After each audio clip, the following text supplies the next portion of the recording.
So I'm going to call the meeting to order, and we're going to move up the swearing in of the new trustees so they can participate. That'll be good, right? Sure. Ms. Banks, we'll start with you. Let's see. We want to be on camera, but you're on camera where you're sitting. So if you could stand, please. Raise your right hand. And repeat after me. I do solemnly swear that I will support the Constitution of the United States and the Constitution of the State of Illinois, and that I will faithfully discharge the duties of the office of Decatur Public Library Trustee according to the best of my ability. That's it. We'll have some paperwork if you stick around for a few minutes afterwards. Oh my goodness. Ms. Hunt, you raise your right hand, repeat after me. I don't know if my right hand is to be raised. I mean, it looks good. Don't film this. I do solemnly swear I do solemnly swear that I will support the Constitution of the United States that I will support the Constitution of the United States and the Constitution of the State of Illinois, and the Constitution of the State of Illinois, and that I will faithfully discharge and that I will faithfully discharge the duties of the office of Decatur Public Library Trustee the duties of the office of Decatur Library Trustee according to the best of my ability. according to the best of my ability.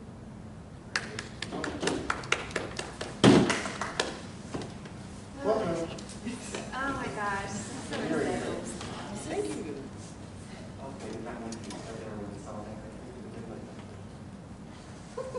It's the wire inside the wires. So just a little heads up on, I know you guys had your orientation already this week. I'll try to go a little slow and just kind of tell you what to do or what to expect. So the first thing we're going to do is the consent agenda, which includes the approval of the current agenda, which is here, and the minutes. For last time,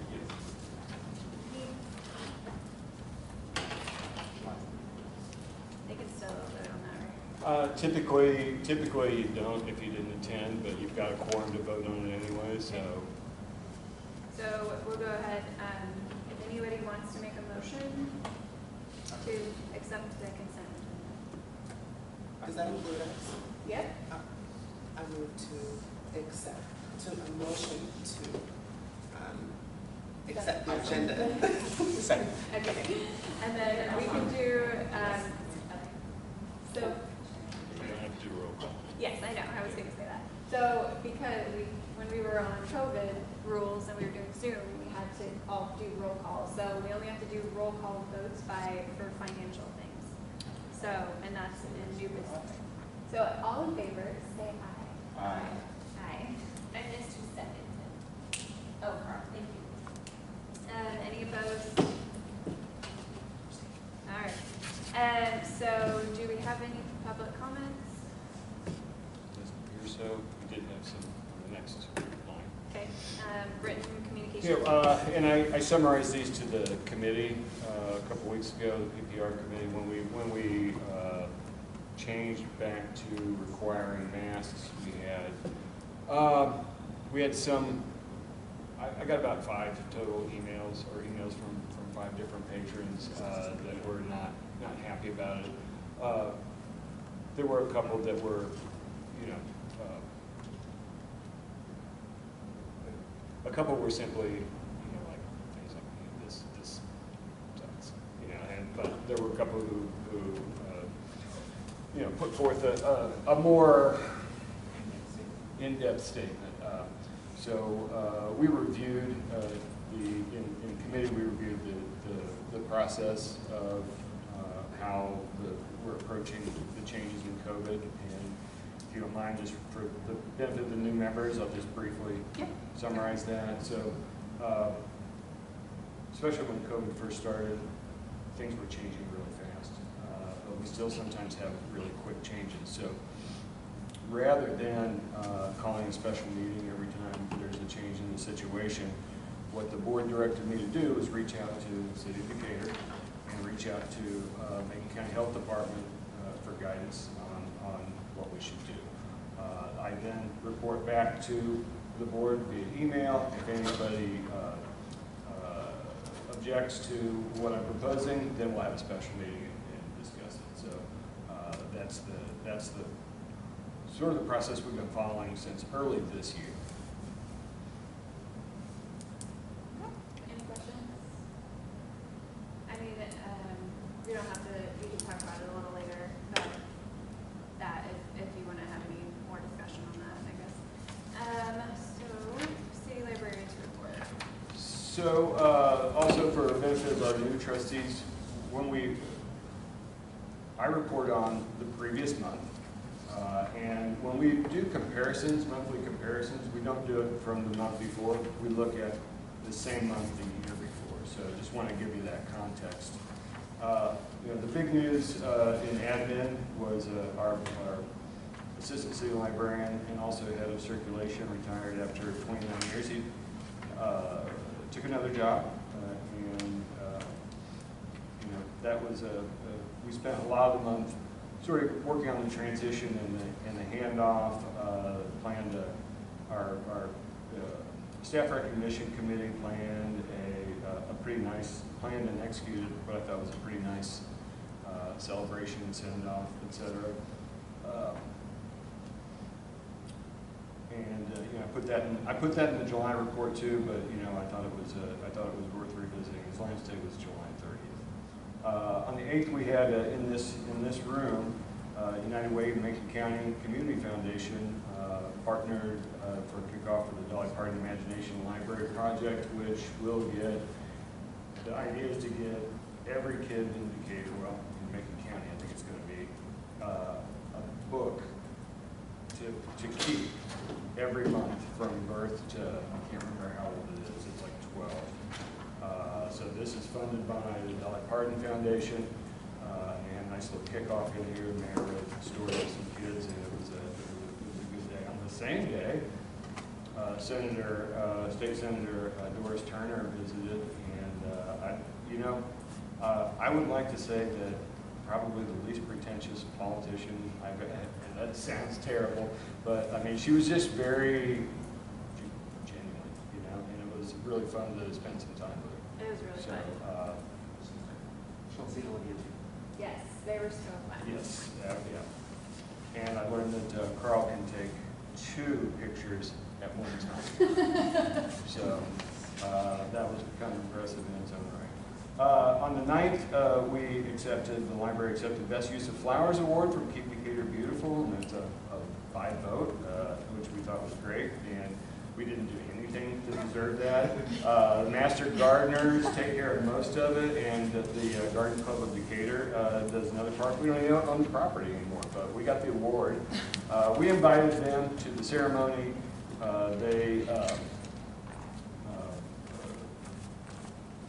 We got prizes also, and those prizes were an office chair.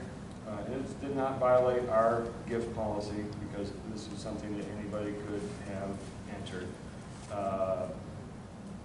We kept the office chair because a couple days before, Matt's chair broke, and we felt like it was a good time. We tried to give it away to either the Master Gardeners, who said that it did violate their piece for cheese. And the Garden Club of Decatur, which they couldn't use it either. But the 12 free Papa Murphy's Take and Bake pizzas we gave to the Garden Club, who are then going to in turn donate it to Doug, which I think is pretty cool. We had one FOIA request in July. It was straightforward, but it was big. It was about 1,500 pages, so it took a rather extensive review. Yeah. Can you tell us when you find out how much that is? Can you tell us how much it is? What? The bill for that FOIA request? Yeah, I'll take a look. It wasn't a whole lot Okay. that we had to run by the attorney on it, if anything. be honest with you. I think I had one quick phone call with him to clarify something, but I'll take it. I wasn't sure if we had to go through every page, you know. Oh, that kind no, of- no, that was, no, this was all, you know, it was a lot of, it was almost all email stuff, and it was a lot of newsletters and that sort of thing, so. Who is our FOIA officer? Right now, I am the only FOIA officer, and the training module is down, so we can't. AG's office. Yes. Yeah, the AG's office got hacked, and therefore, both FOIA and OMA trainings, as you ladies know, is down, so, and has been for months. So, we had a lot of meetings on the Friends and all that, which we'll get to a little bit later. Can we take a pause and? Absolutely. So Sophia is here by Zoom. Can you hear us? Can we hear her? Can we hear you? her. Hold on. Volume is off. There we go. Oh, Maybe she's, oh, she muted herself. You're muted, so. are you muted? You're, she's you're muted. muted. She's got a little red dot in Yeah. the corner. Yes, you are muted. I might be able to. You might be able to Unmute? There you Yeah. go. Unmuted? Yes, Yes. now you are. Okay. So I just wanted to at least say, so she was staying home to quarantine before she went to see someone who was sick, so she wanted to Zoom in. So she's just going to listen to our discussion, but she's not going to participate. But I at least wanted. That actually may fit our parameters. She could? Okay. Am I okay? Oh, like in our bylaws? Yeah, Or because remote we did adopt some rules. Yeah, was there an exception for Illness. health illness? Yeah. So, what do you think, Counselor? I think it's fine. Okay. Okay. Yeah, we have a ruling. You can participate. Okay. Excellent, thank you. So we have Anae, this is Sophia, Hi.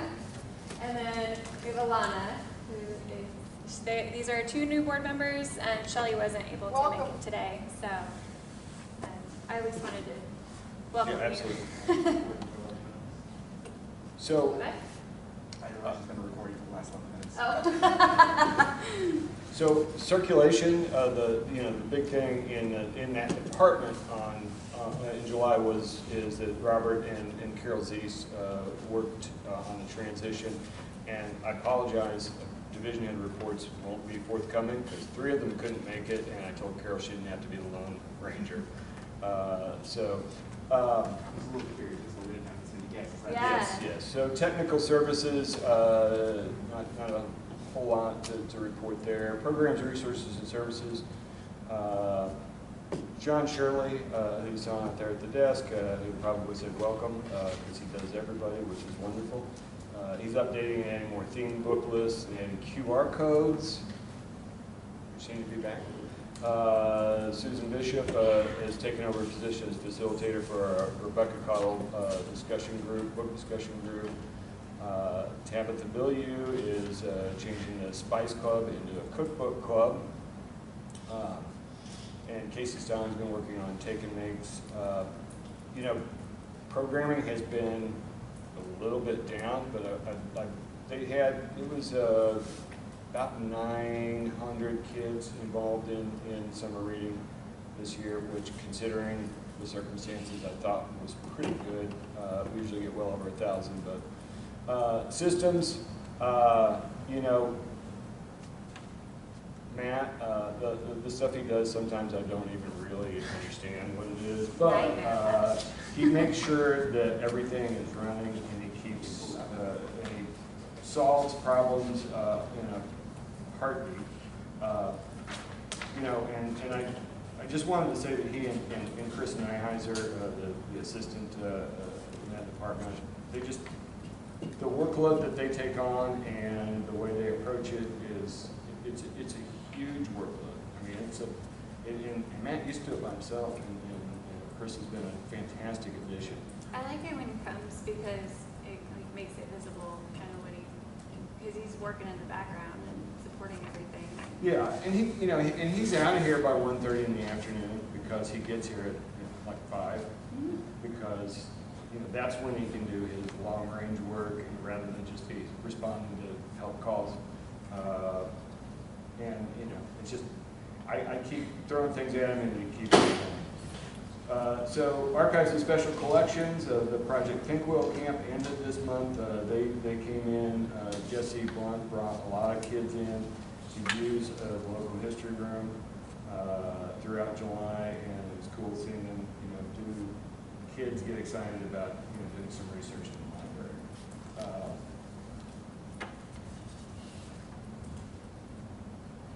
So we've had some new collection stuff. I want to talk a little bit about Gary Geisler, because Gary is, and this time he partnered with Bruce Nims.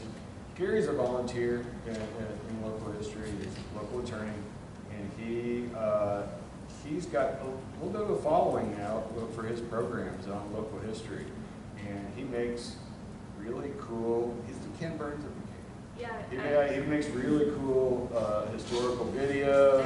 They're on YouTube, and I watch all of them. Yeah, and he does a fantastic job. So I think really, if you get a chance to see any of those, they're great.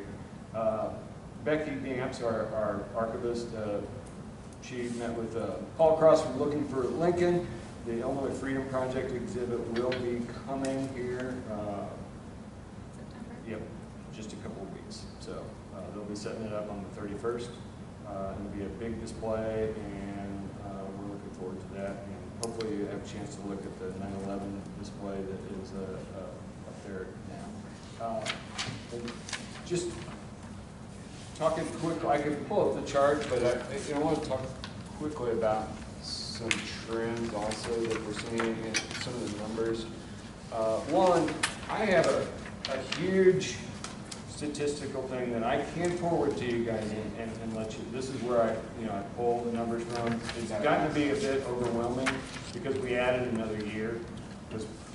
Comparing to 2020 doesn't make a lot of sense because 2020 we were closed a lot of years. So of course we're going to do better in 2020. So we added 2019 this year so we can have a better picture. But it really got this to be a little bit overwhelming. But I want to point out a few things that are really interesting to me. And I'm not sure, you guys have been hearing me say this for months, I'm not sure what to make of them. So our overall circulations, that's the number of checkouts and renewals of materials, electronic or physical, is up 17% from 2020. In July of 2020, we weren't open our full hours. But from 2019, we're down 32% overall. So that's kind of to be expected, but it still tells me we're not in a normal year. But where I get really confused of what to make of it is the door count. So we're down from 2019, 59%. Okay, 59% fewer people coming through the door, and yet there's only a 32% decline in items checked out. I don't know what that says about. And I talk to colleagues. Everybody's experiencing the same thing. This is not a normal year. It's better than 2020, but not crazy better like you'd expect. Of course, it wasn't, March and April, because we were completely closed in April, so yes, we did much better. But I'm not sure what we can take of these. The other thing is, if you look at program attendance, and that includes virtual programs. I'm looking at the bottom line number here. So virtual programs, passive programs like the Take and Makes, where families come to get some craft materials and leave and do it at home. We're up 12% from 2020, but from 2019 we're down 61%. Now, part of that is because it was a really, 2019 was a really good year for summer reading because we had the kickoff in Central Park, Yeah. and we had 700-800 people attend, and it really got us up on the right And foot. we had like Ridiculous and like all of the shows and everything during the. Yeah, so Ridiculous is a program that, a storytelling program that'll get 300 kids in here for each time they perform. So, so as I try to project the 2020, where we're going to land 2021, I don't think I have a good model to base it on because I can't base it on 2020 for obvious reasons, but I also don't think I can base it on 2019. I don't know if it's time to, be concerned or worried, but and I think that Greg Santera had suggested a couple months ago that from phase 5 on is when we ought to consider, but I don't, I feel like we're kind of stuck between 2020 and 2019. I do Like too. we're not fully in 2019, but we're not fully in 2020. Well, Yeah. our numbers So are even worse right now than they were like. We're in a Delta variant maybe, so it's like, I mean, it's expected to go, it's the same situation. So People it's are just- used to it now, not that the things change also. Yeah. yeah, Because I would think the number change would be, I mean, in 2019, we had individuals that were, it's pre-pandemic, when you're just coming to the library, you have some spare time to come do so. I mean, now the people that are coming to the library are coming for a very specific purpose. They want it. yeah, you're right, a more intentional trip, and that's probably true. It's not so much a family out shopping and say, well, let's stop by the library, let the kids knock around for a while, and Because I for sure would do that, but I haven't with my daughter, and I'm here all the time. But So we haven't had I used to regularly meet with the directors from the sort of mid-sized downstate cities, and we haven't, just to have roundtables and talk about this stuff, and we haven't done that in a few months. I may reach out to those guys and suggest, because I want to hear more from them. We still email each other, and piecemeal what I'm hearing is everybody's experiencing similar stuff, but at some point, I don't know when and if to get concerned. And we have a 36% vaccination rate currently. Oh, it's gone up quite a bit. It was when I last checked, it was which was yesterday. It was the fully vaccinated rate was 39.8, and the first and one shot was up to almost 47. It had the last couple of weeks has seen a bit of a spike. Kids going back to school and Yeah, yeah. So I would say that since 2 Mondays ago, our hospitals are 100% full. There are no beds. They're starting to cancel elective surgeries. Both hospitals are completely full. They're sending patients to Springfield right now for COVID. So our COVID numbers of very sick people are through the roof right now. We are working a lot. They always need us to come on and do contact trace to get money. What? I think there was over 100 new cases in just maybe 1 day. Wow. she works over at the health department, so she was talking about the contact tracing, and so. What Yeah. we worry about are the children. Yes. Because it's on its way. They're kids, I mean, not necessarily the cleanliest individuals beforehand, especially with taking a viral infection, it's rather Quick. Yes, contractually, very high. yeah, and I think that probably when Greg said, well, let's look at from phase 5 on, it made sense at the time. Yeah, It just- wishful thinking. Yeah, it's just everything that map of transmission rate, the national map of CDC transmission. one. The July 1, it looked beautiful, Mm-hmm. and 30 days later, It's entirely red over the month. Nebraska surprisingly has they very, weren't reporting. well, that was Yeah. very wide. Yeah. But it's Nebraska, some parts of Oregon, and then, yeah, it's just Yeah, everywhere. their governor was preventing him from reporting for a while, and it looked great. It's like, wow, they're perfect. Nobody's getting it at all. And now the reports are starting to come in, and it's not looking all that good in Nebraska either, unfortunately. So, Well, I will say that it's a little bit of a different story up by Chicago, because I've talked to some of my friends, and the hospitals in Chicago are not slammed and not full like they are in Decatur. the transmission rate is still considered high, but Oh, I that- agree. I'm just saying once that, you- the governor may not realize how different parts of the state are faring, especially since I don't think it's necessarily 100% public knowledge that both our hospitals are full. Well, it ought to be, and I think that, I just think there's no more stomach for shutdowns or political will to do so. Yeah. That's what I think. And making people wear masks either. Like, people are not. As we've seen in our public comment section. Well, that's, I think that, we'll see what happens. It's just,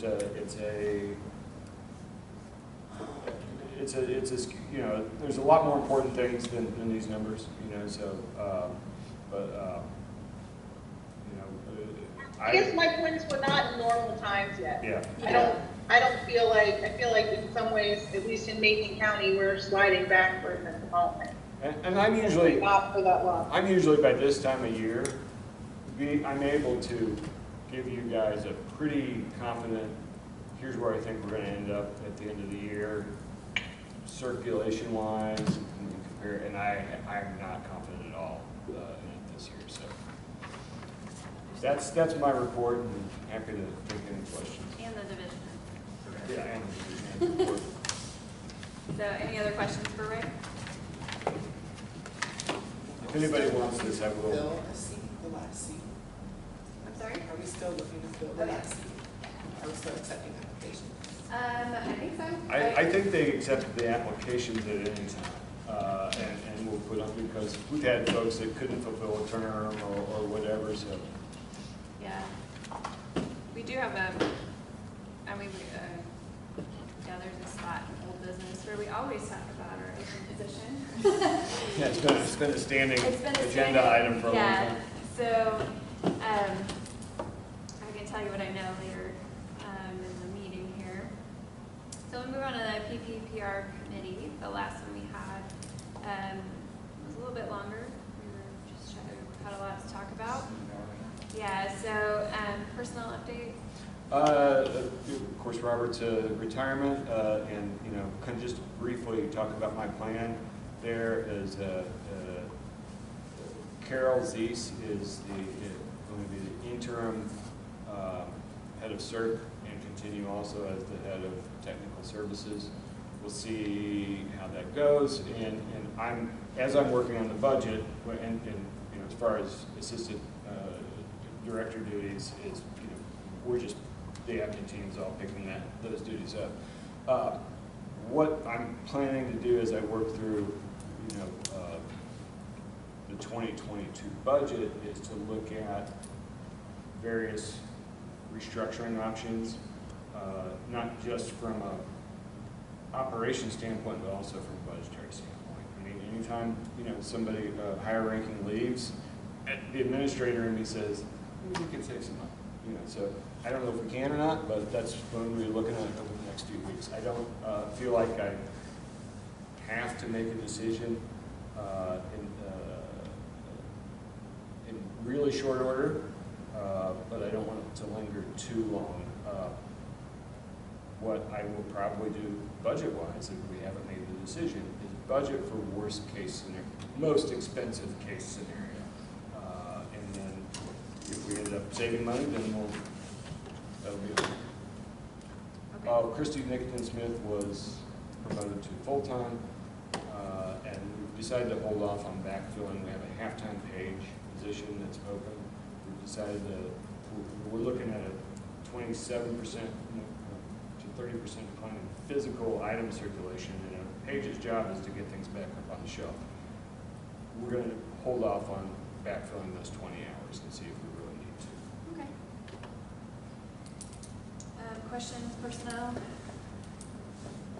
And we'll talk about diversity, equity, and inclusion.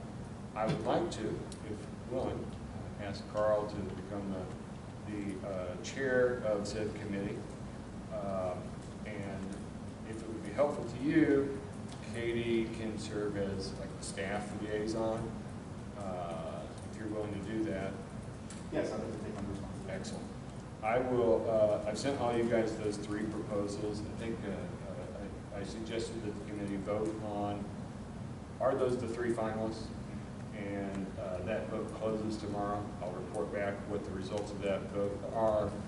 And it might be a good idea to have, before the board formally discusses those proposals, it might be a good idea to have one more meeting and see who you guys think is the best candidate. And also, I think, and I said this in one of the emails, I've got my ideas, but you know, it would be, as we consider who to hire going forward, if we had some, 4 or 5, 3 to 5 clearly articulated, here's what we are going to achieve through this kind of consultation. The initial charge for the committee was to make recommendations about on how to increase the diversity of boards, staff, and volunteers. And then a few months later, murder of George Floyd, and we decided that maybe we need to broaden that charge.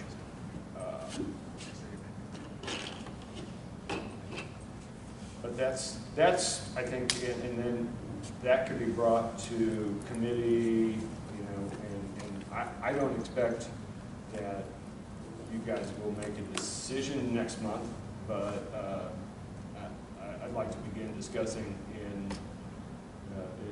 as long as the committee is in agreement that those are the 3 finalists, I would like to start discussing probably both committees next month, the Personnel Policy and Public Relations and Finance and Properties, because there's a financial aspect to it too. But maybe we hold off on the Finance and Properties until we know who we want. I'm open to it. I think we need to look at it. I mean, I'd like to hear from the board as well, thoughts about DEI and what you want to see at the library, because it's not just DEI committee itself, but we're also kind of guiding the library as well. So we need to figure out what we want as leaders of the board. So and to kind of, I mean, I'm not saying that money's no object, but I know one of the proposals is pretty expensive. But look at the content, and then we'll try to figure out what we need from the consultant. So, I mean, one of them is more of a longer term, like a 3-year. So if you take that into consideration, like it might be a little bit less than you think. So, it just depends on the support that they're going to provide. And I've talked to them personally, and I was, I was impressed by them, but also impressed that, to me, their proposal looked like it was for us. For as libraries, opposed to they've worked with libraries. on the other hand, I'm not going to lie, I gave you a little sticker shock. It was. And I know that everybody seemed to, because I think she presented at one of the diversity committee meetings, everybody who was at that, when Christina Fuller presented, she's really seemed to kind of strike a chord with everyone. It probably helps that she's also a librarian. Yeah, but she's only available for shorter term commitment, so it's, Well, yeah, and I reached out to her today just to make sure that she still is. Yeah. And it was late in the day, and I hadn't heard back from her yet. because at the time, she was only available for the shorter term commitment, so. Yeah, it was the 12, the 6, and the 3, and then she had to go on an extra responsibility, so the 3 month was the one that she was able to do. Yeah, and I think that assessment portion of any of them is key. Let's find out where we are and where our weaknesses are and where we need to, what we need to focus on. So I think that's probably the biggest thing for me, the needs assessment. And And, you know, to me, it's important also to put it in context that that goal, it was actually an objective, fit under the goal of create a more welcoming environment.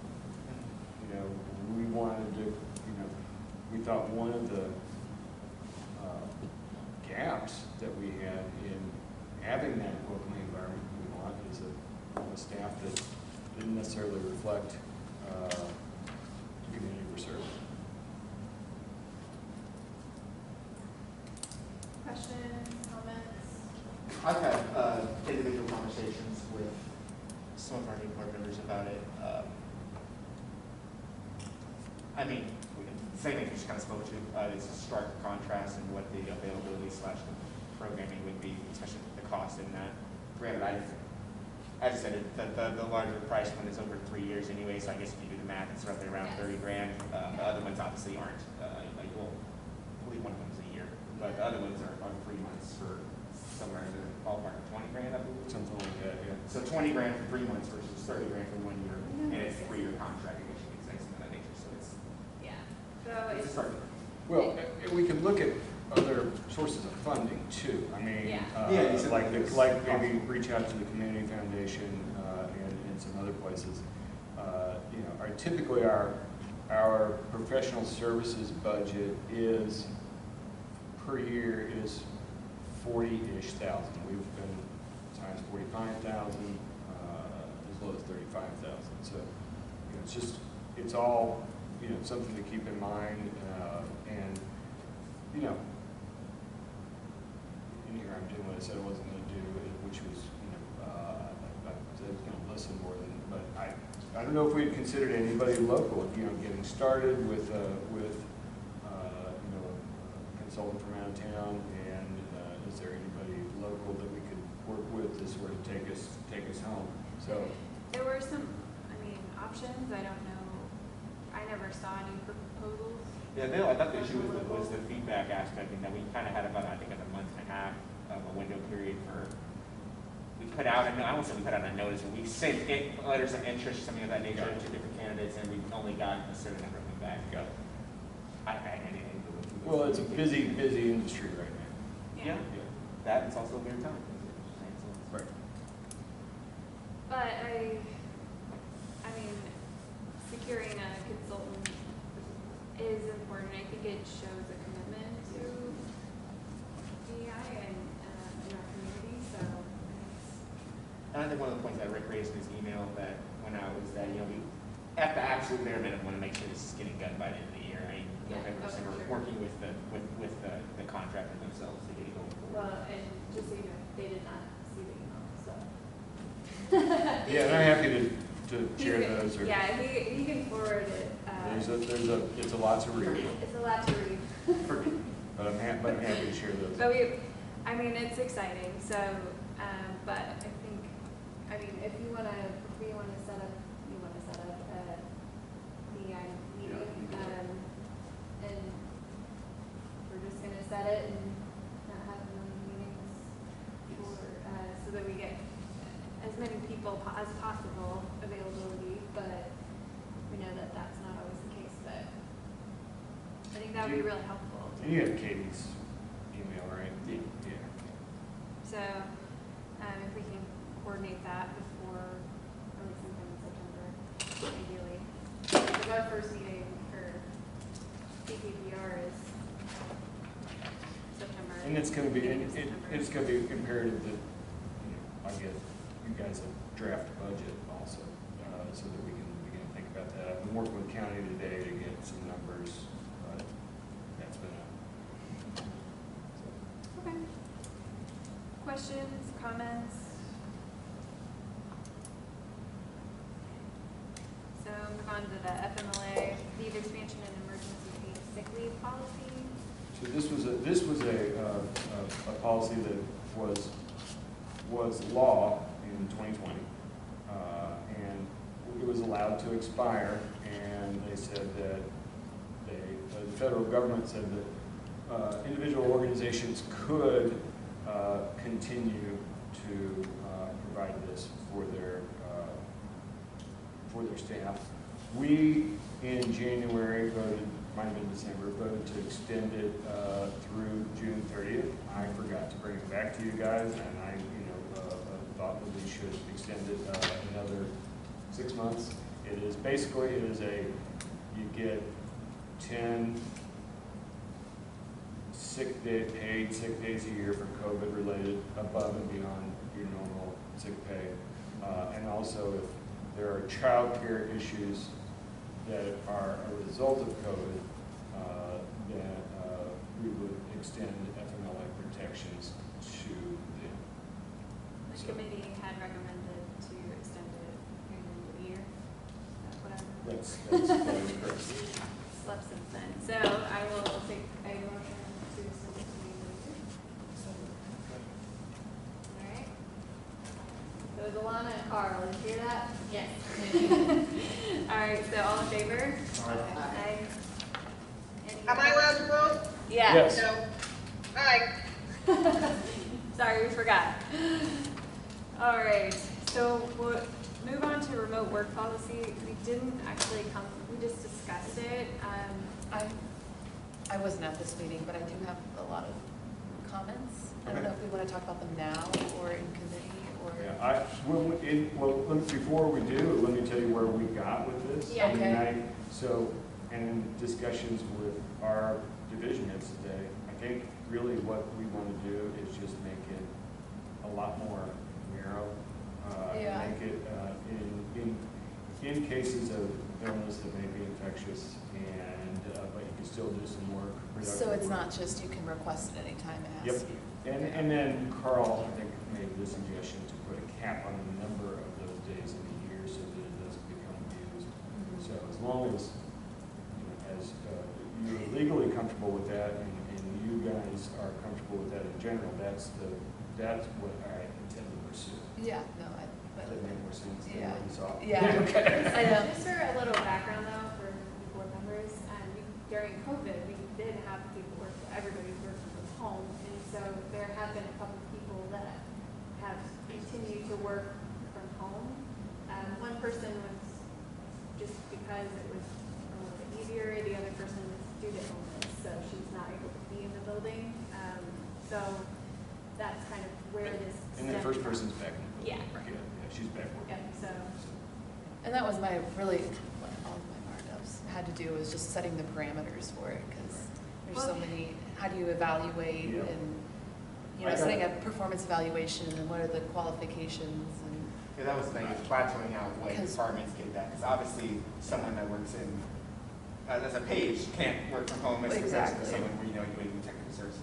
And you can find things in short for a page, you can find things for short periods of time. Yes, Continuing temporary. education, but boy, after a while, it becomes, and we did have the pages coming in 2 at a time, because we were still getting books returned, 2 at a time, and just, they didn't even see each other. There were staggered shifts, and, we'd have at most 4 people in the whole building. But as we talked it through, that's just too bloated and. Yeah.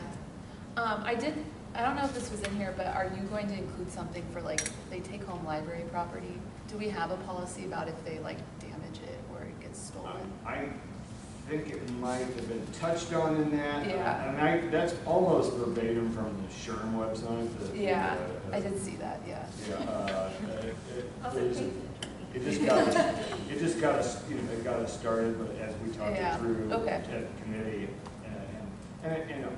what would we gain from that really? If we were Yeah. trying to downsize our space. Well, exactly, yeah. Yeah. That would make sense. But it really, for us, what we could gain is in cases of somebody, it's not COVID, but you're anything. You got a cold, you got the flu, and, I know I could get some work done, but if I go in, I'm gonna infect other people. Right.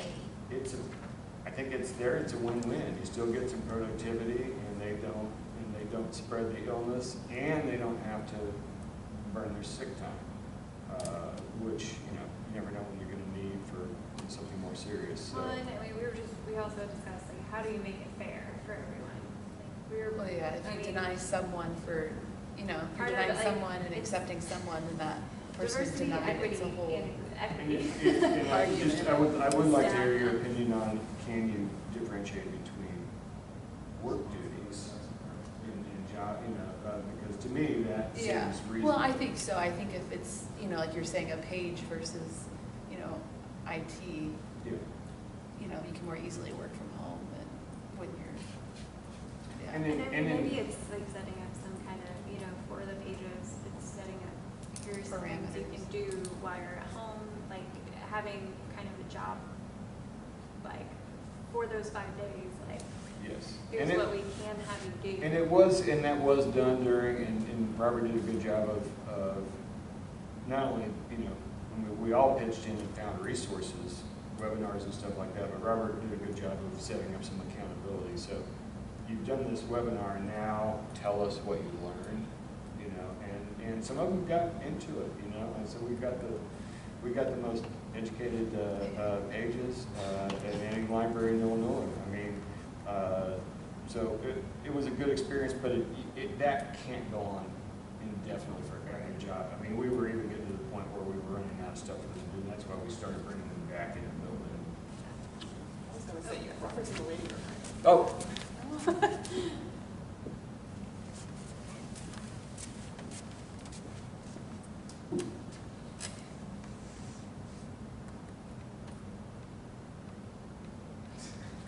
He's apparently been waiting for a minute. I just happened to look up there. Sorry about that, Robert. We're all like in a weird place. I don't know, he's not. He's not muted. He's not muted. Can you hear us? Yeah. Oh, there you are. Yay! So we have already kind of discussed the diversity committee, kind of what we were looking at. I know that was something you were interested in hearing about.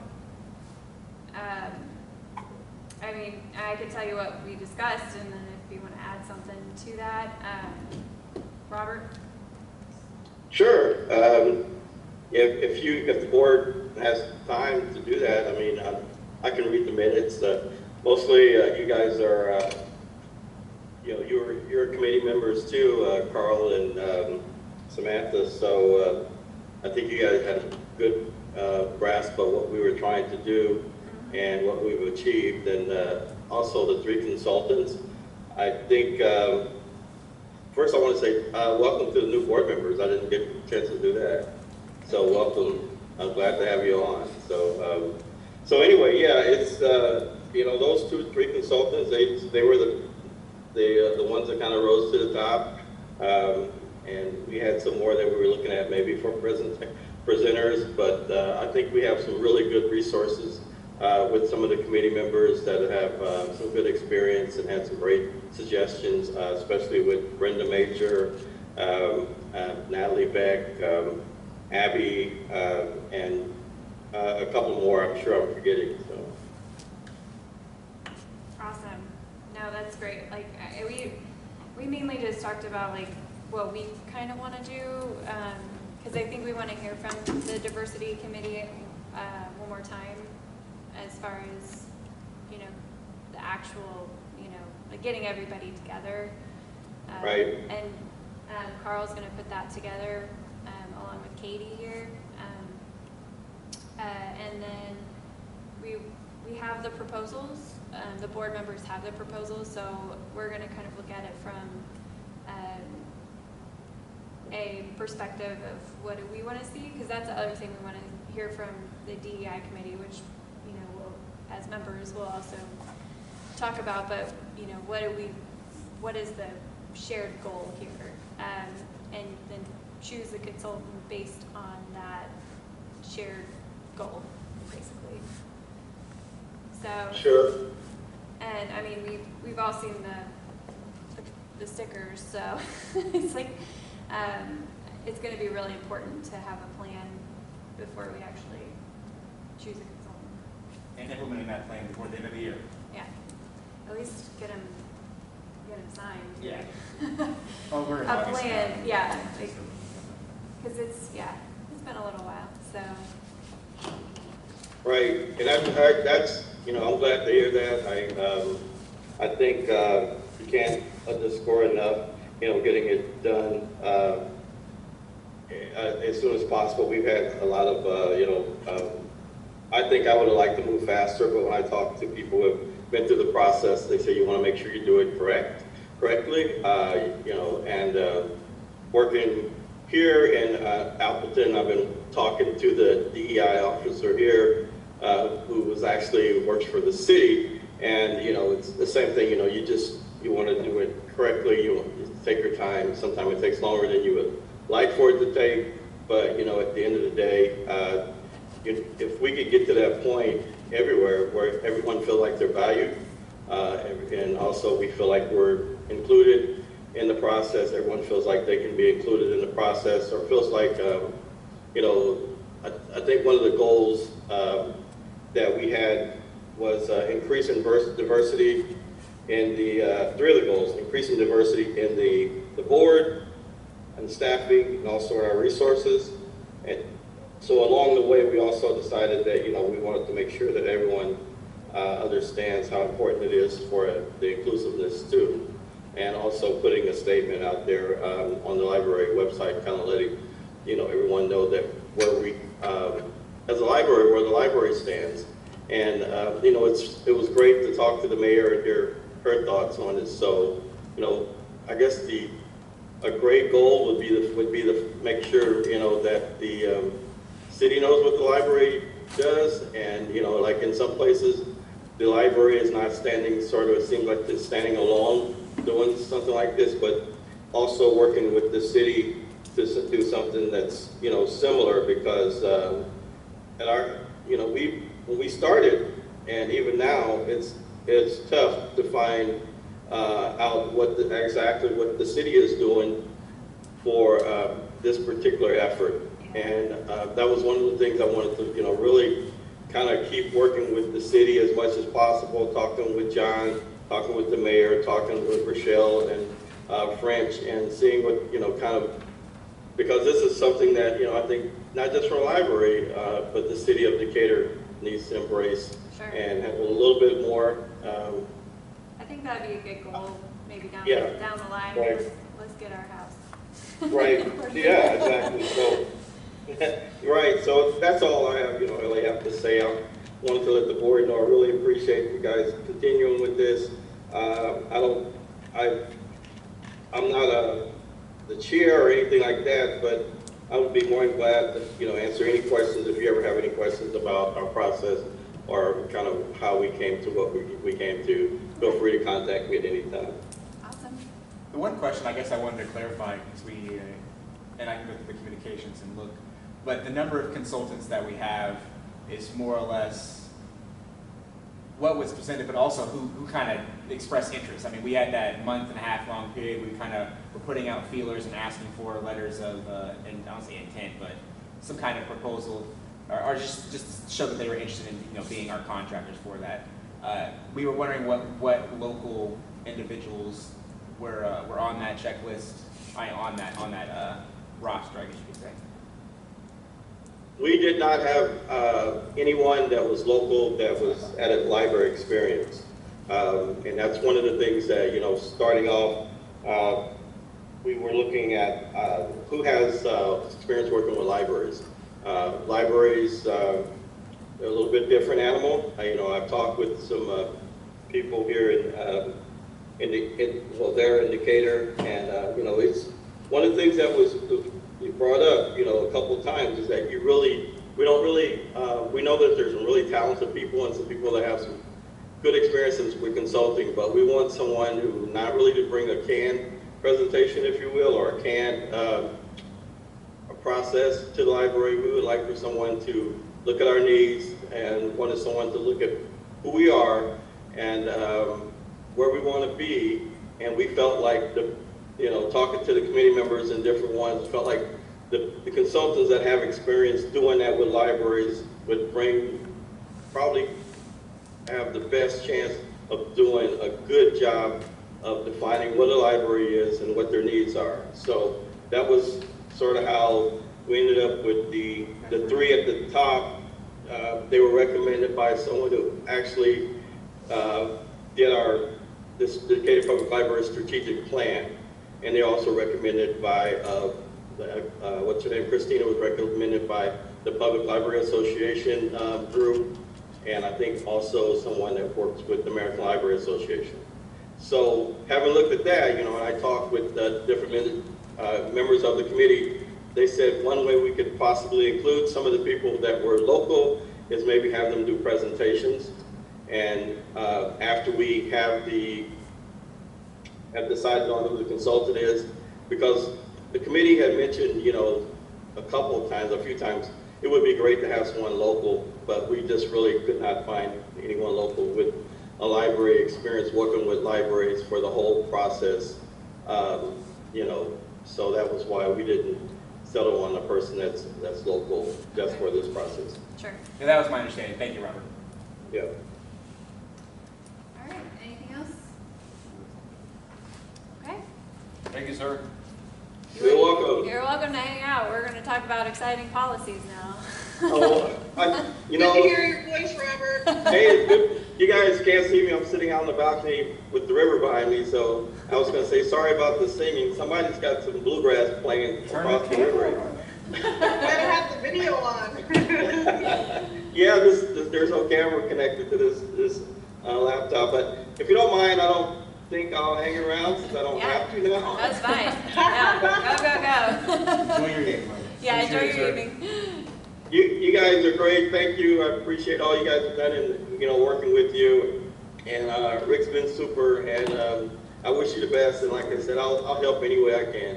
I have family in Decatur, I have friends in Decatur, and Decatur is still my home. So anything I can do, please let me know. Thank you, sir. Thank you. All right. Take care. Bye. Bye-bye. Bye. You should change your name tag to 60 for Rick. One thing you mentioned that is worth revisiting, it's, I think, pretty important, is to talk about the diversity of boards, et cetera. We do need to look at collections, policies, and programs, and see, are we considering diversity when we do those things? And I would love to have an outside entity look at our policies, just give an audit to see, hey, is there some Is there something? But in here, Well, bias in and here, I think I asked about that a little while ago, talking about, is there any classes about, I don't know who I asked that question to, but are there any classes about creating policies with equity in mind? Diversity, equity, and inclusion in mind. So I would imagine there are, but, so that would be good for, you could take that. Well, I'll be. Because I'm doing Like classes for like us. for board members, yeah. Yeah, I know there's like continuing legal education, but I don't know. Anybody who wants to attend the Illinois Library Association conference this year in October, it's Zoom electronic. or whatever. Let me know, and we'll get you enrolled. Where's it normally held at? It, Well, it rotates between Tinley Park and ELA. Tinley Park, Peoria, Tinley Park, Springfield. Tinley Park, Peoria, Tinley Park. What are the dates for that? Don't know off the top of my head. It's October, Okay. but No, I'm talking about ELA, I think, in Chicago, Nashville. But ILA was fun last year. I took a couple half days, and I just and you can, the way they had it last year, you could actually watch the videos later. So that was kind of cool. You could still join the thing. They had finance and and then stuff about books. So. there's a trustee day. One of the days is it's not all that's offered, but it's dedicated to trustee issues. How long is it? 3 days, so long. I believe it's 3 days. But you don't And have to. With it being Even if virtual, it's it's kind of virtual, you a la can carte your situation. Clint's his last name is Smith, the guy who wrote How the Word is Passed, is going to be the keynote speaker this year. So excited about that. I'll join for some aspects. I don't know that I'll be able to dedicate my entire 3 days to that period, but I definitely will. But I mean, Same like, price, so it's, not everybody can go to all the sessions. I mean, that's, I mean, and last year, like I said, it was 3 months after you watched the videos, so Yes, that's true. You don't have to, yes. So should they have anything with the DEI on that? Yeah, they did last year. A lot last year. Will they? So I think, are we done with remote work?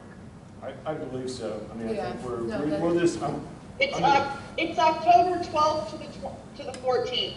Okay, there we go. So I think we're good on remote work. Asset disposition policy. I thought we did this take- is a policy that we tabled also Oh. because Carl had a suggestion that we add some language about community organizations. Yes. And so we decided to revisit it, at least for the minutes. I couldn't remember. I know, I couldn't thank you. remember 4 days later. I'm I like, know. what did we say?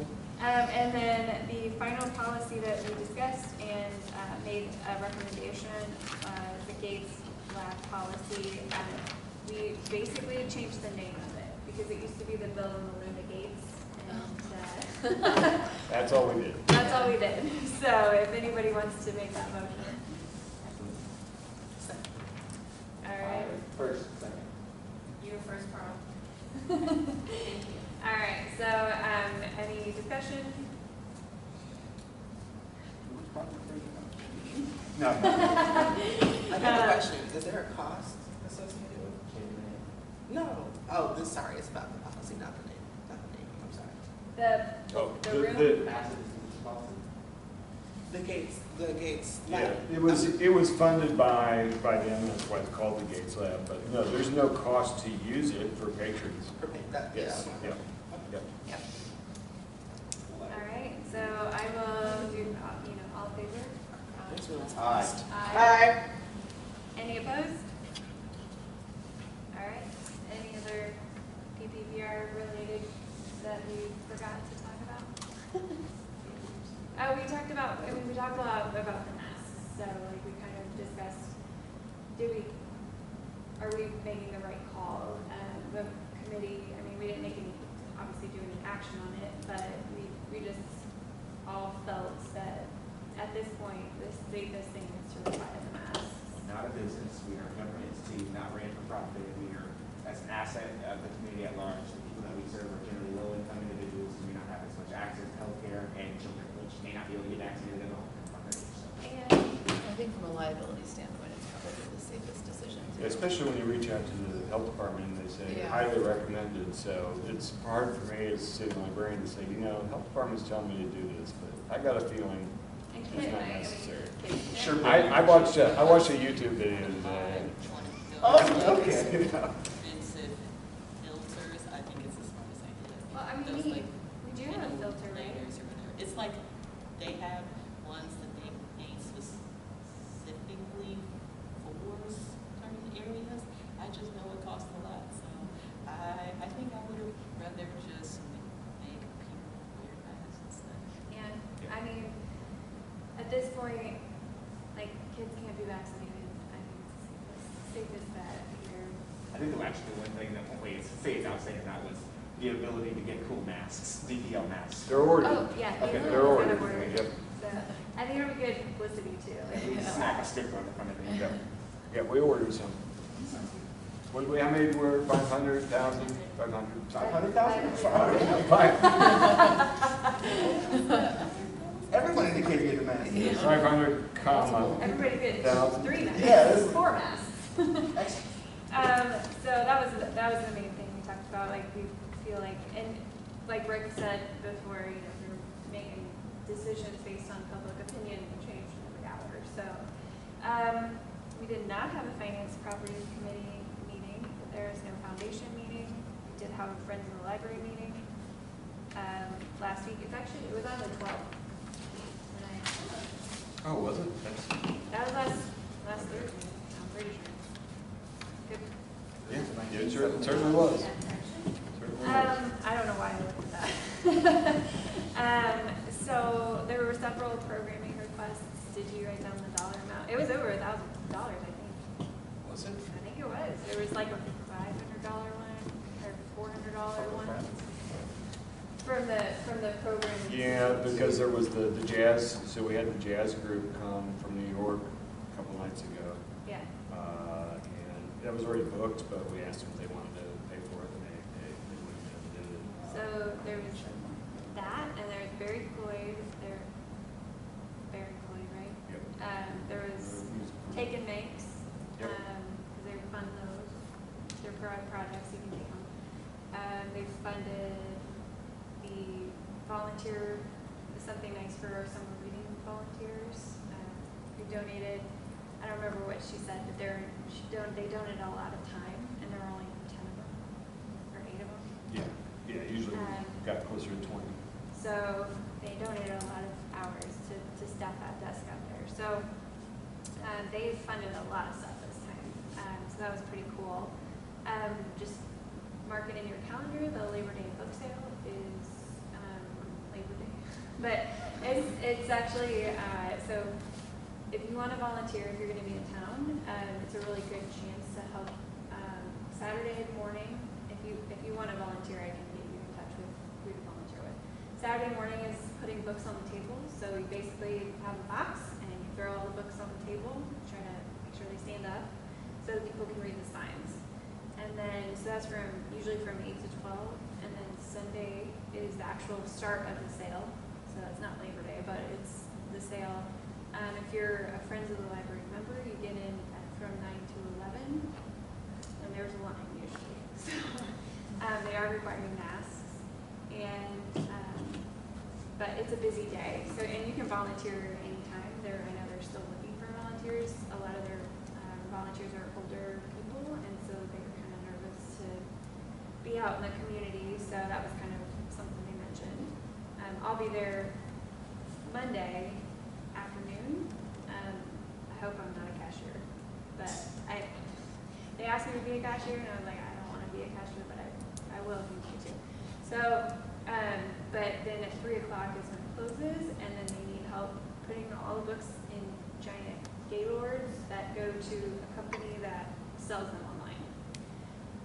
So that's the Labor Day book sale in a nutshell. But we do need volunteers. So if anybody knows anybody or is interested in helping out, I can get you in touch with somebody. What was the time of the sale again? So Sunday, you have to be a member to get in from 9 to 11, but after 11 it's just 5.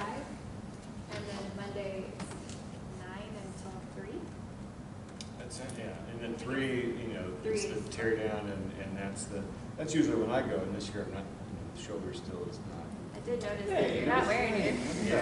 Yeah, it's I'm still supposed to be, but it's most of the time at least. He said I got more leeway now. So I'm not done yet. I can volunteer to do the takedown on that.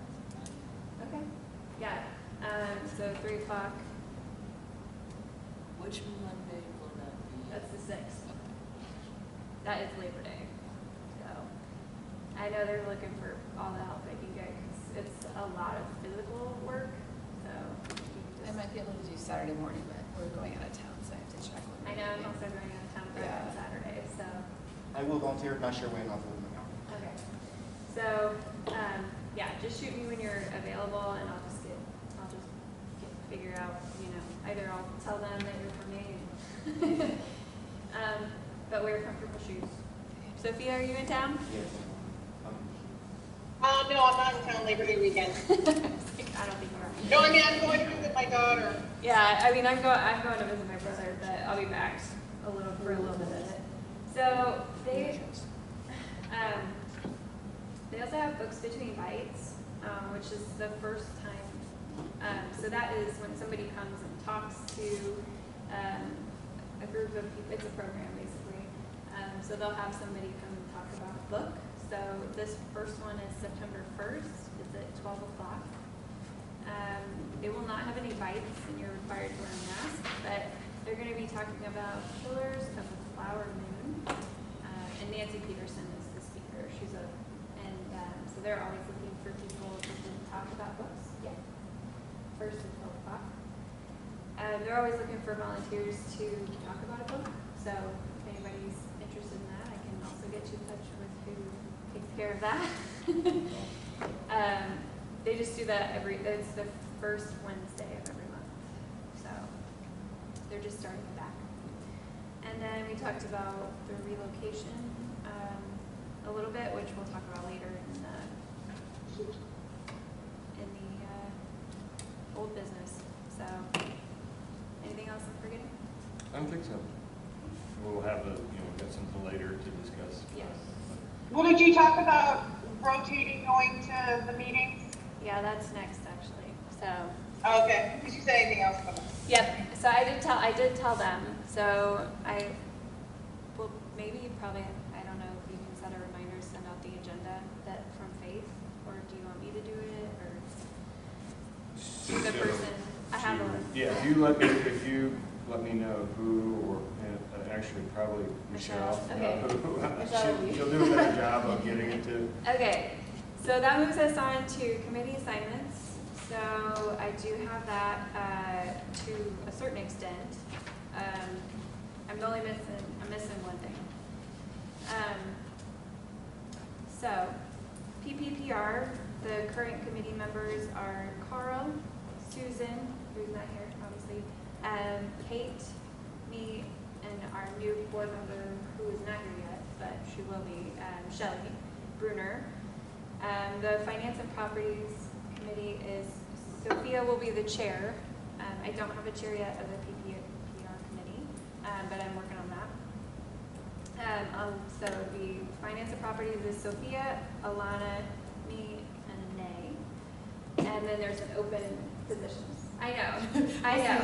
But if it doesn't work out, we'll work it out with somebody who maybe want to switch.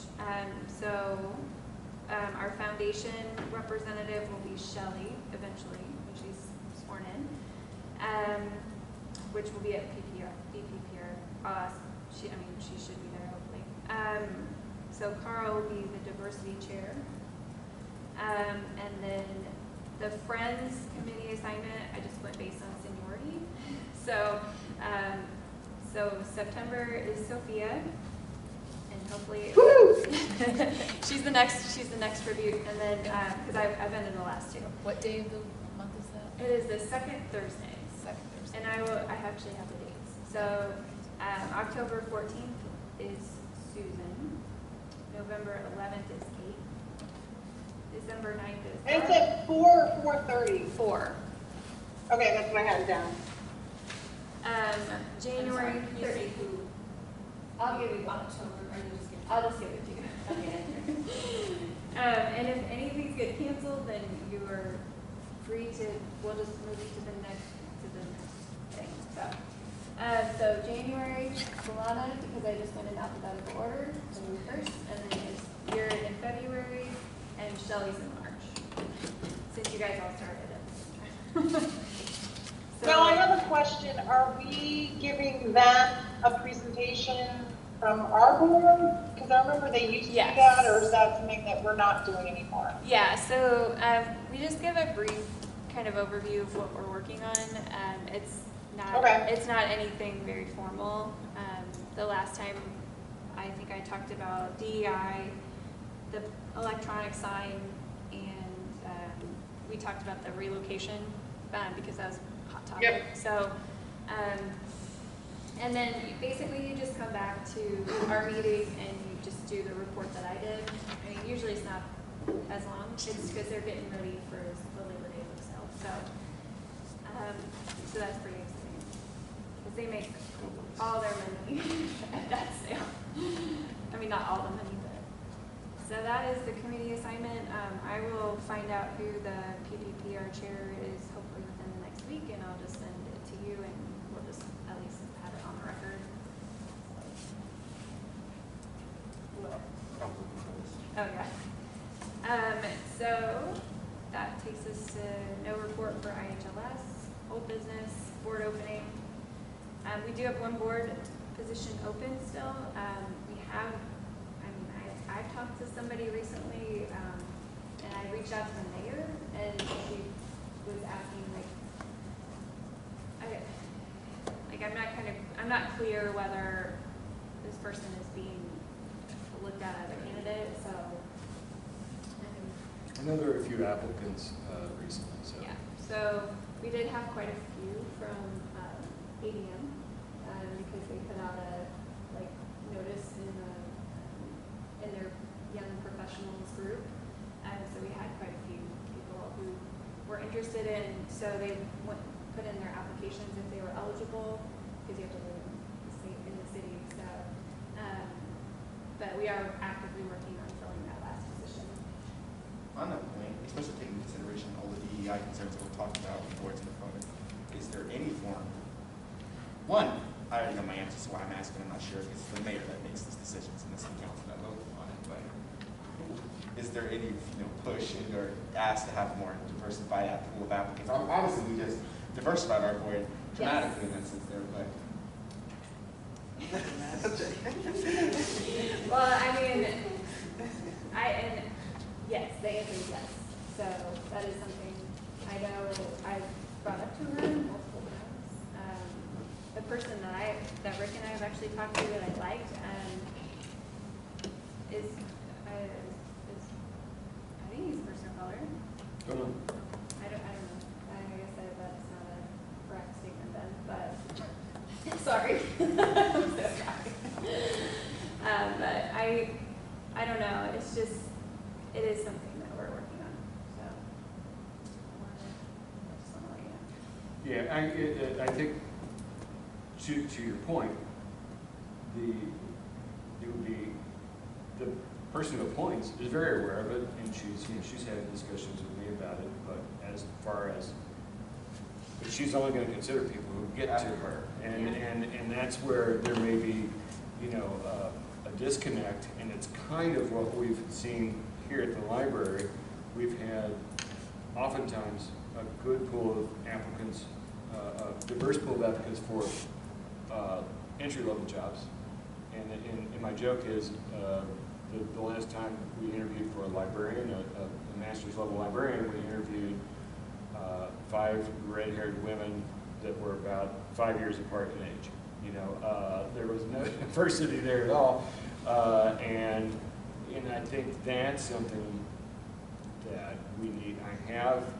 When we have openings, I do, I send the job announcement to, I have sent job announcements to Black Chambers of Commerce, a couple of African American sororities that I know members of, and a few other sources, but I think it's where we might be missing is on the recruitment end for board members, for staff, for volunteers, not on the, I think that, on the hiring end, we're all really aware of it, and we want to do better, but that's where we're, to the extent that we're falling behind, I think that's where.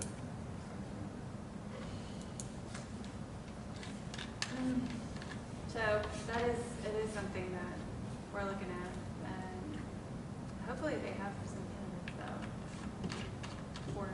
And I talked to the two that I spoke with, that I talked to a lot of people from ADM, but the two that I spoke with that actually lived in the district were Jacoby and another man named Jeff something. Both were just, I really enjoyed talking to them.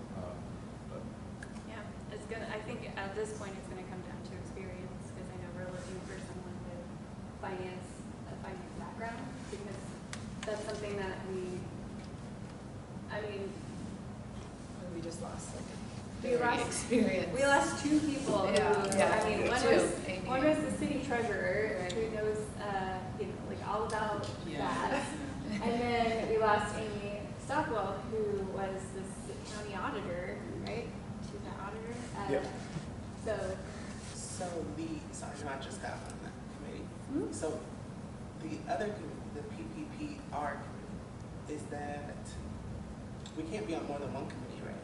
You can come to board meeting. everybody's welcome in any of them, and input is, as a board member, absolutely. But It's mainly to make sure we have a quorum, because that's why we assign certain people, because if we just said, hey, everybody show up to, and that's a lot of meetings. So, but yeah, you were perfectly welcome to come. That's what I do with the county board. I come every You day. just go to meetings. Put up on it and out. I mean, I go to John every Phillips, meeting. John Phillips used to do that. He went to, even before he was president, he attended every committee meeting. I'm just wondering, because I mean, that's the heavy committee, right, though? There's like a lot, there's enough people on that committee already, right? Okay. You're just looking to decide who's going to be the chair of the committee? Yes. Okay. Okay. Yep.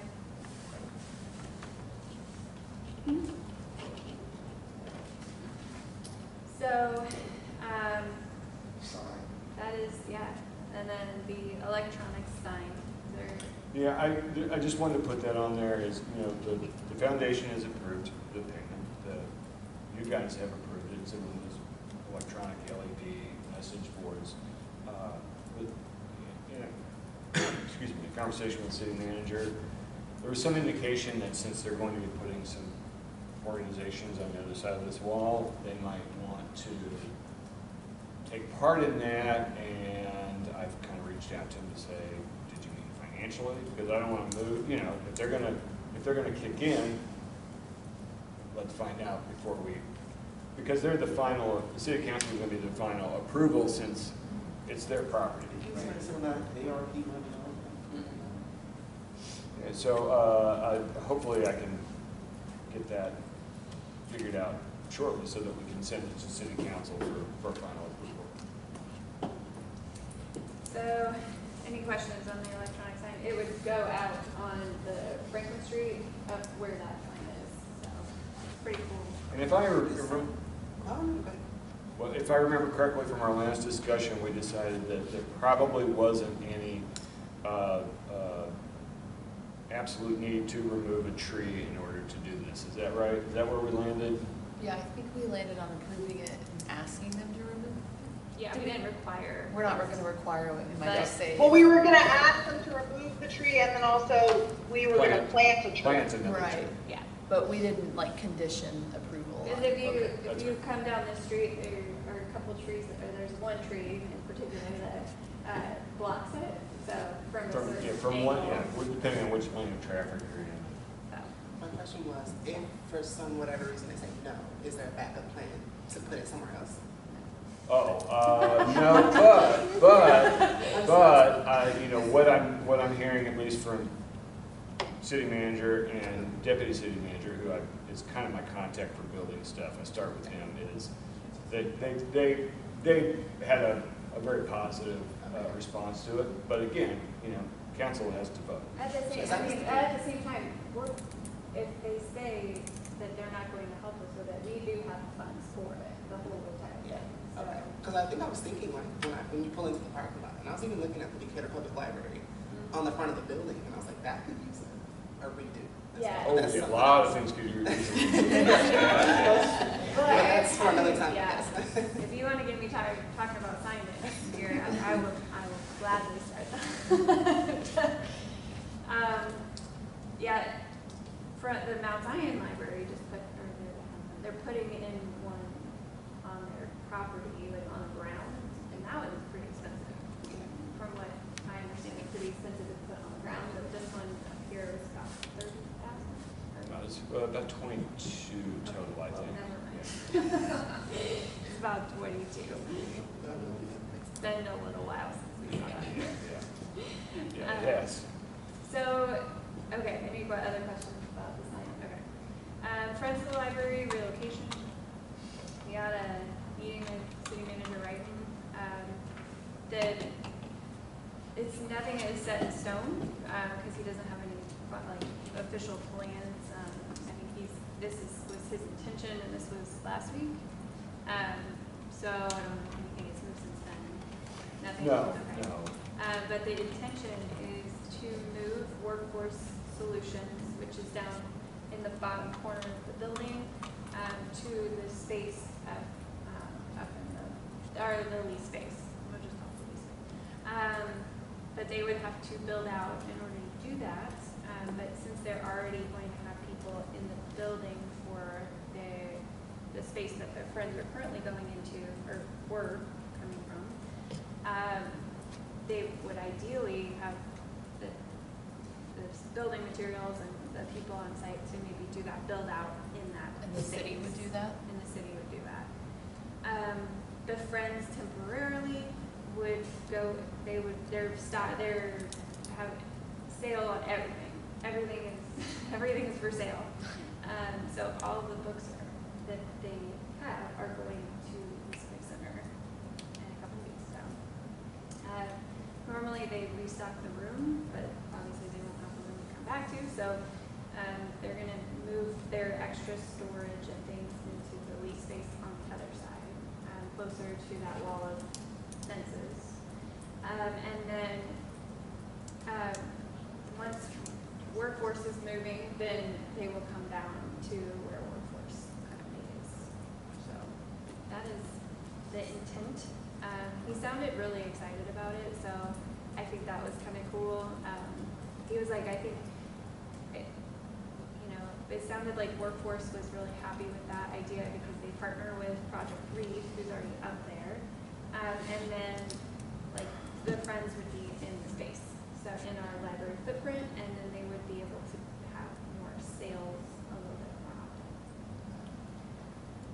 So the reason I put it as an action item is because the contract with the city says that you guys must give written permission for the city to move the Friends of the library out of that space. So we have to do that right now. I just thought it was advisable, since it is what the contract says, but, and I certainly think it's long-term a good idea.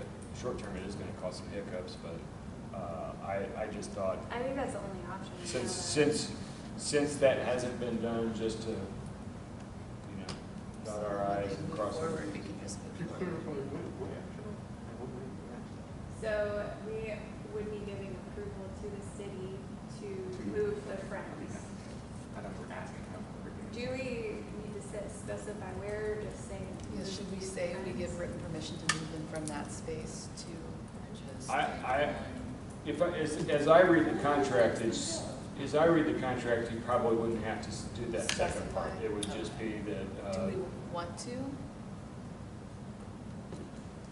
I mean, I guess we don't need to. well, We just want to make sure they have a space. yeah, I think that maybe long-term, that might be something that we address, but, Do you that's a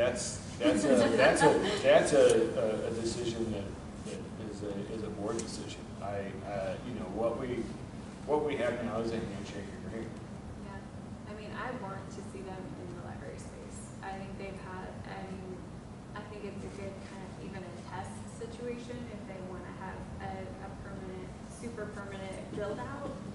We need to basically kind of prove that they're going to use that space more than once a month. I would second your motion, To move. I agree. I think knowing the fact that we're offering them something that they could open up more often, it would be nice to see what they do with the space. And if they are not going to expand their program, expand their sales, then maybe they don't need such a big space. Right. And they seem to be open to that. Yeah, they do seem to be open to that. So. But I like the idea of a test because then, they have data, we have data. Well, and our community does too, because our community can count on them being available too. So. Yeah. I just thought that I'd put it to you guys to see if you wanted to, officially move, and Kate's question is a. I think. What would? Is it? We would make the motion to move the Friends temporarily with the. You still have 1 more month to do this, so Right. if you want to review the contract before we. Yeah, I'll do that. Is it the lease agreement that you said? Mhm. Okay, I'll look at that and then. Yeah, so if you could table it until October or September, excuse me. Okay. They'll probably be moving before then. Yeah. Yeah. They will be moving. Yeah. October 1 is their due date, but, they've kind of agreed in principle to just start moving their stuff out right after. Well, they're gonna have help like the end of part of August Yeah. anyway to pack up the sale room. So might as well just move all that stuff. Well, let's just, I guess, table it till next meeting. and then- All right. All right. Move the table.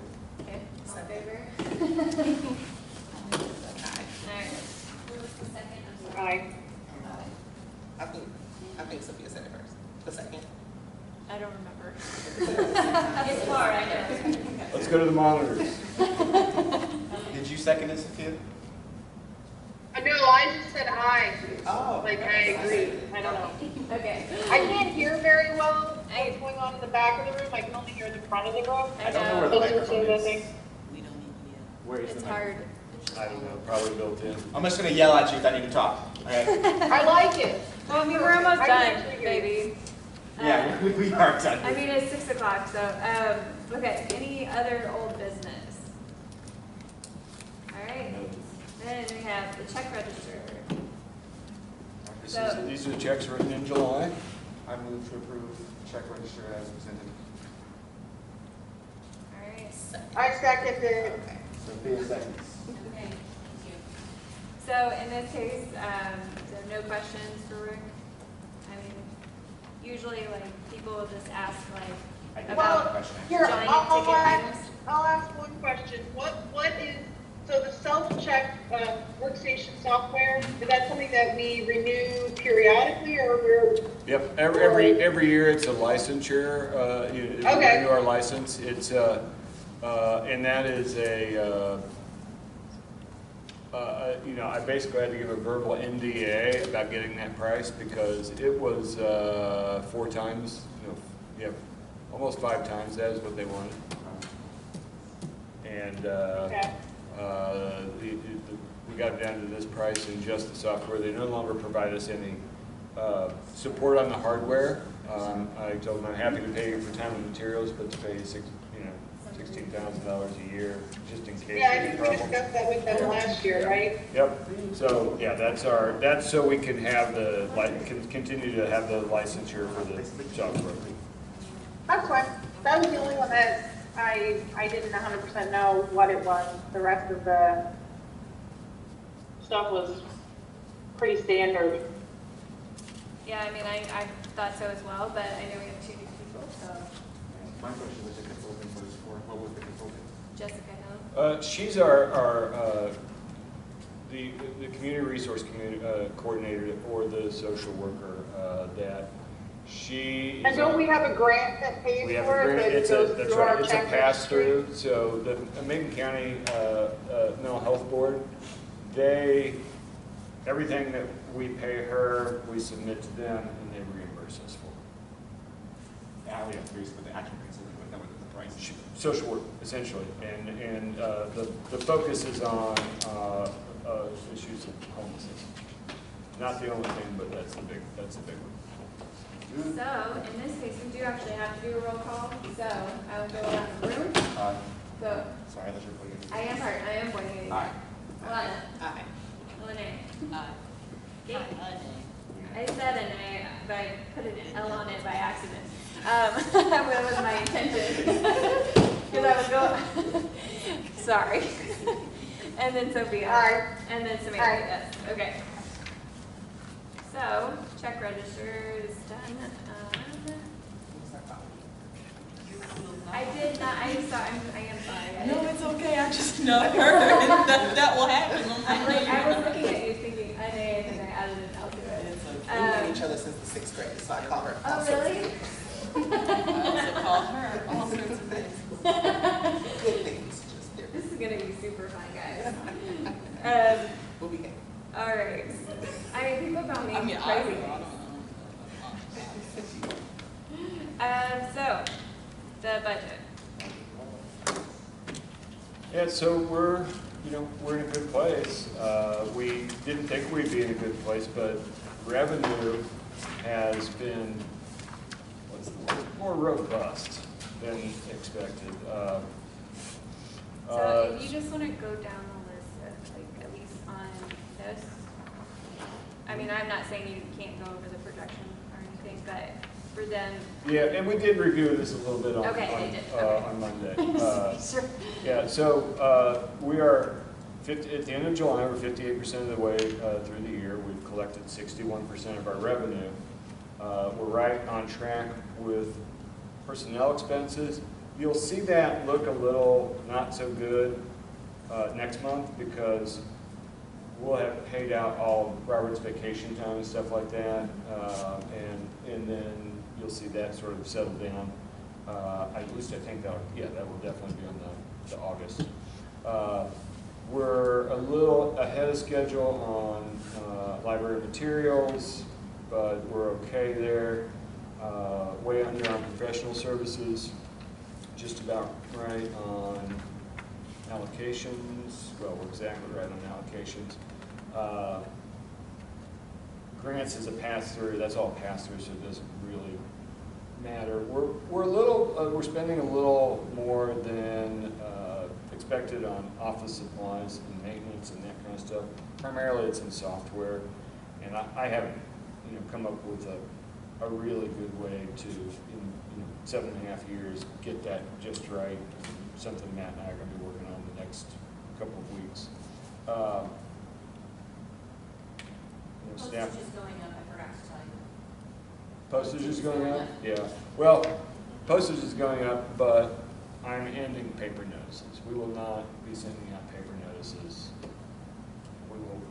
We'll let people know by the end of the year we're going to eliminate paper notices. The paper that we buy for it and the postage, we will save $5,000 or $6,000 a year by emailing people. That's for past, or not past due, but that's for coming due, or all of it. all of it. Yeah, the only exception would be, once you hit that 30 days, and it's like you got to bring it back, or we're going to send you a bill. That kind of thing. So we're in good shape. The building related costs are under.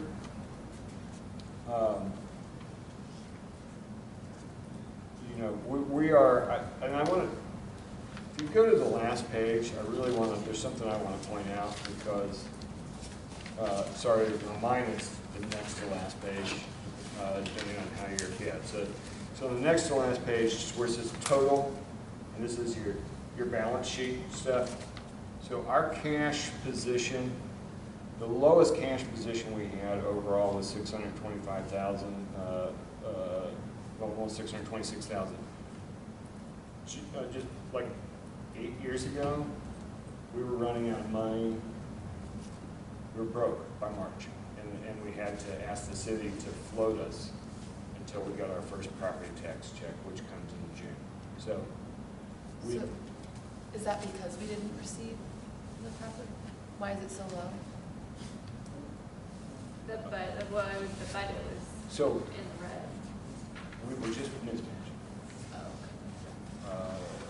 Yeah, it always comes in June, but it's if your last major revenue comes in, you get 2 big checks a year, and the rest of it is relatively small. You get one in June and one in September. That's been a little late, but even late, we never dropped below $625,000. In 2013, 2012, and several other years, we would not make that money last until the next big check. We would run out, we would have no cash, and everybody still got paid, and we kept the lights on because the city gave us no interest loans to keep us afloat. They don't have to do that anymore. So I think that's, there were lots of news stories when we were not doing well, and I'd like to see that be a news story one of these days. But and as far as the projection goes, we had budgeted a $51,000 shortfall, and due to primarily the personal property replacement tax coming in at a much better rate than expected, we are likely to be about $250,000 to the good. And I'm sorry, the last page is just my some figurings that I was doing. I shouldn't have had it on there. But. I saw that. I said it was special. Yes, that's. What I do is